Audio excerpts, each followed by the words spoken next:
Assalamualaikum warahmatullahi wabarakatuh. Salam sejahtera bagi kita semua. Pada kesempatan kali ini, kami akan mempresentasikan mengenai metode pelaksanaan backcasting kolom penampang segi 4.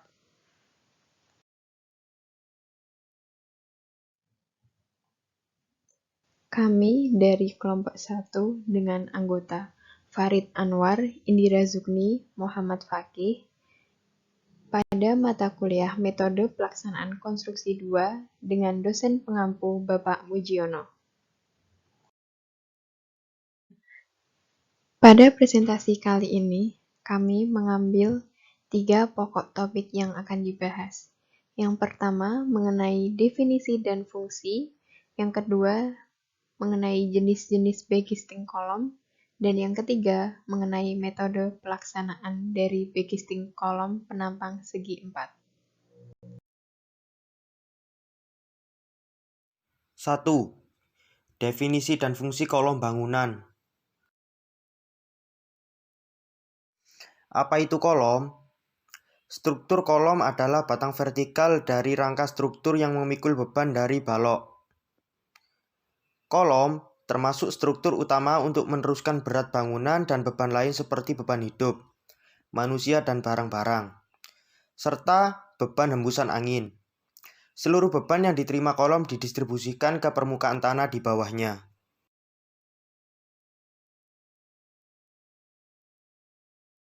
2. Jenis-jenis backcasting kolom yang seperti tampak pada gambar di samping. 1. Backcasting konvensional atau kayu. 2. Backcasting semi-system atau knockdown. 3. Backcasting system atau peri.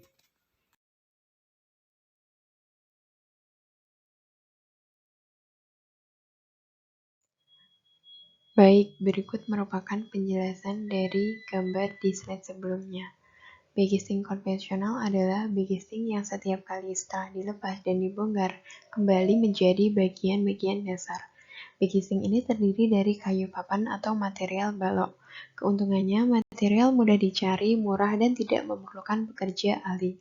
Namun kekurangannya, material kayu tidak awet dan bentuk beton menjadi tidak presisi. Kemudian ada backcasting semi-system. Dengan berbagai kekurangan dari backcasting konvensional, maka direncanakan backcasting semi-system. Backcasting ini terbuat dari gabungan pelat baja dan besi hollow. Keuntungannya sangat kuat dan mampu menahan beban berat, mudah untuk diperbaiki jika ada kerusakan. Namun kekurangannya terbatas pada ukuran dan bentuk. Yang terakhir ada backcasting system atau peri. Backcasting system peri ini terbuat dari elemen-elemen yang sudah ada di pabrik. Sebagian besar komponen terbuat dari baja. Keuntungannya dapat dibuat untuk beton berkali-kali, bentuk dipastikan presisi, namun kekurangannya mahal dan membutuhkan keahlian dan alat berat. Backcasting kolom terdiri dari panel, rangka, dan sabuk. Nah, sabuk ini pada gambar A di bagian bawah kiri itu berfungsi mentransferkan gaya yang besar karena bidang kontak kecil dengan sabuk. Sedangkan pada gambar B itu dipergunakan untuk bidang kontak besar. Nah, pada kotak orange itu adalah pemberian horizontal packers untuk meratakan gaya pada sabuk besi yang kecil. Sistem klem pada backcasting kolom terdapat dua, yaitu sabuk tunggal dan sabuk ganda. Pada bagian gambar di sebelah kiri berwarna biru, itu adalah sabuk tunggal dipergunakan untuk kolom kecil dan bidang kontak kecil. Sedangkan di sebelah kanan, kotak berwarna orange itu adalah sabuk ganda. Memiliki keuntungan mudah dibongkar dan dipergunakan untuk bidang kontak besar. Nah, selanjutnya saya akan menjelaskan tentang apa saja ya nama-nama yang berada pada backcasting kolom. Yang pertama adalah kepala kolom dan badan kolom. Nah, kepala kolom meliputi plywood panel film 12 mm dan menggunakan form tie, lalu disangga oleh pipa support dan sabuk kolom. Itu adalah nama-namanya.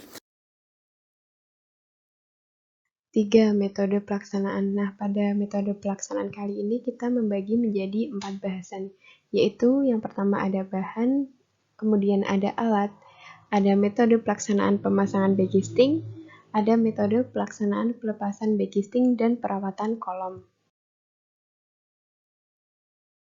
Lalu bahan-bahan apa saja sih yang diperlukan? Yang pertama adalah fabrikasi backcasting, beton decking, dan sepatu kolom.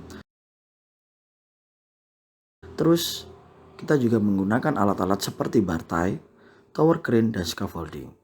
Nah, selanjutnya bisa disampaikan. Alat-alat 1. Bor 2. Pipa support dan 3. Minyak backcasting. Contoh gambar yaitu yang tampak pada gambar di bawah ini. Metode pelaksanaan pemasangan backcasting.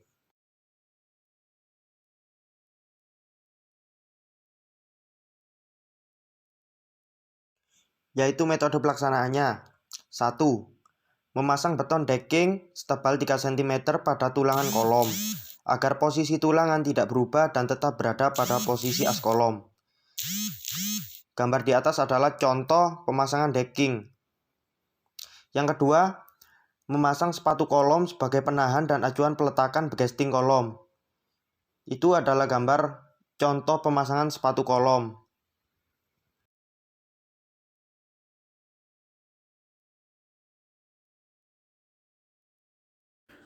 Nah, selanjutnya metode pelaksanaan pemasangan. Nah, yang ketiga yaitu mengangkat backcasting yang berada pada tempat fabrikasi dengan bantuan tower crane untuk dipindah ke tempat pekerjaan kolom berlangsung. Yang keempat, melakukan pengolesan minyak pada backcasting kolom agar saat pembongkaran backcasting beton tidak menempel pada plywood. Lalu yang kelima, backcasting dipasang satu persatu dari seluruh sisi kolom. Pemasangan ini dibantu dengan tower crane agar mudah untuk pemasangannya. Dan yang keenam, pengait antara kedua sisi backcasting form tie diperkuat dengan memukulnya menggunakan palu agar backcasting benar-benar terpasang rapat sehingga tidak ada celah untuk beton keluar. Jadi sangat rapat ya.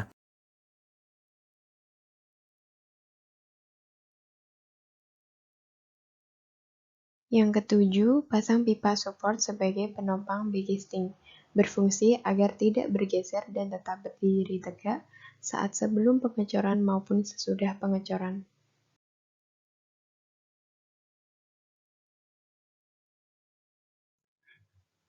Langkah yang kedelapan atau terakhir adalah memeriksa vertikalitas kolom menggunakan unting-unting yang digantung pada bagian atas hingga bawah kolom.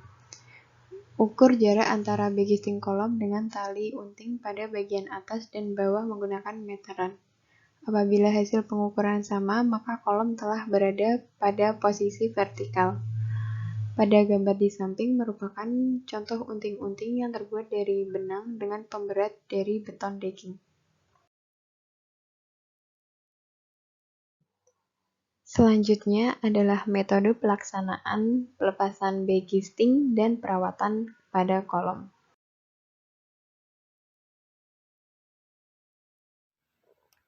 Satu. Setelah beton berumur 24 jam, backcasting dapat dibuka dengan melepas pipa support pengaku backcasting. Gambar di samping adalah contoh pelepasan pipa support.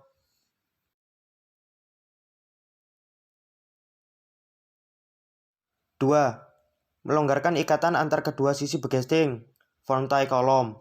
Namun, jangan sampai benar-benar lepas. Ketiga, angkat backcasting menggunakan tower crane untuk dipindahkan ke lokasi pekerjaan kolom lainnya.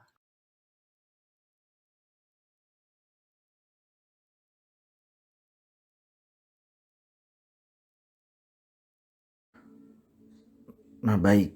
Untuk langkah-langkah selanjutnya ya, yaitu selimuti beton menggunakan plastik pada seluruh bagian sisinya. Hal ini berguna agar air semen tidak menguap dan hilang.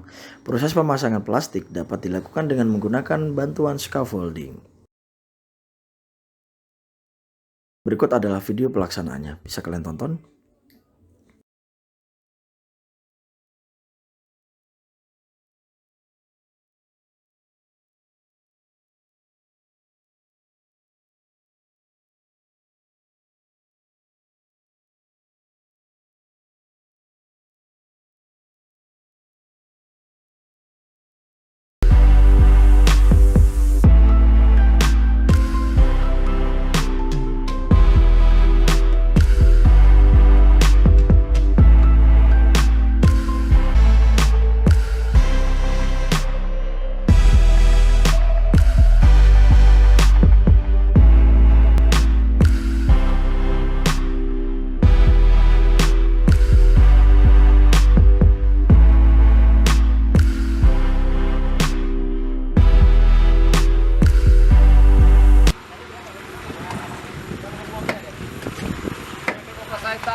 Dan itu presentasi dari kami.